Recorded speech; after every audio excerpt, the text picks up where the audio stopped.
Gender socialization. Socialization is the lifelong process that we all go through every day.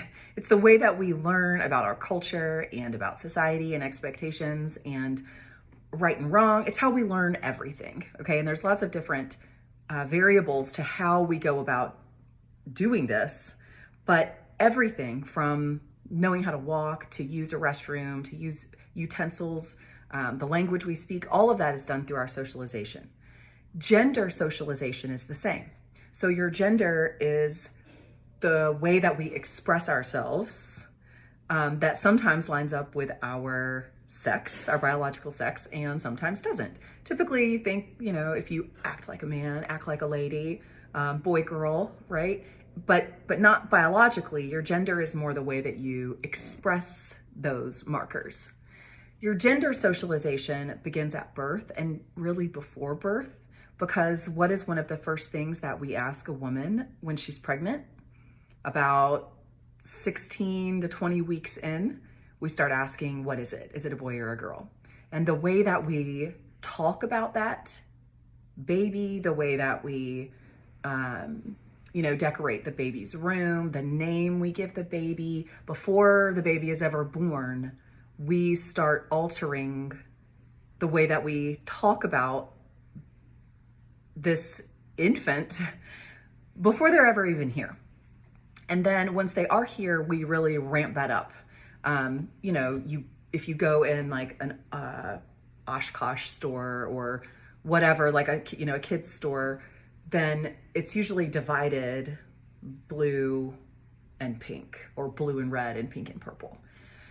If you just even look at and we're just talking about childhood here, look at the types of clothing that are available for little boys versus little girls.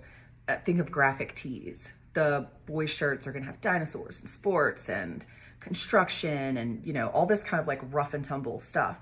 The girls' clothes and t-shirts are gonna have rainbows and butterflies and kittens and, much softer things. In the girls' section is gonna be dress-up clothes. And typically, with the exception of one or two, maybe like professional, doctor dress-up things, it's gonna be princess and princess adjacent things. The boys don't even typically have dress-up clothes, but if they do, they're like, dinosaur masks or superheroes. So consider that for a second, that the girls have dress-up clothes that are princesses and the boys have dress-up clothes that are like superheroes. Just consider that for a moment. When you stack that on top of, up until very recently, that the most popular Disney movies were about princesses and that princess needing to be saved by a man, a boy, a prince, even if you think of like the toys that little girls and little boys are offered, the gender differences or the differences in the way they're marketed to the different genders are pretty striking. This doesn't just end when you're a child, it continues forever.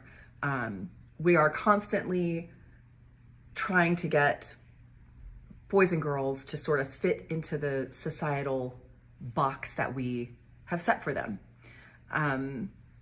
And through that, you're being socialized. It's your gender socialization. You're learning how to act as a boy versus a girl. At some point, we do start to notice this, and some people, kind of rebel against that system.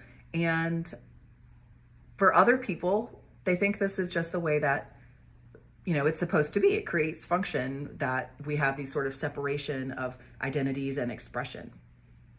How you feel about it is entirely up to you, but there is no question that we begin teaching infants, little boys and little girls, how to behave based on their biological sex the moment that they are born.